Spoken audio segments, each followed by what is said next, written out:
Let's say you have a problem. You have this hollowed out part, but you want to make some ribs inside of it.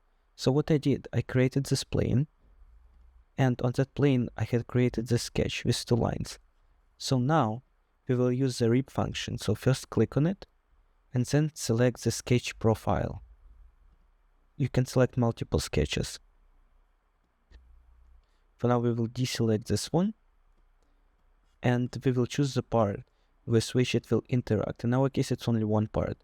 As you can see, it had put it parallel to the plane in which I draw it. We can switch it right here to be normal to the plane. Here we go.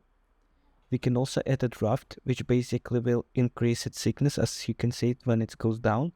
And then we will extend it profile, which basically will extend it to the whole part below the plane.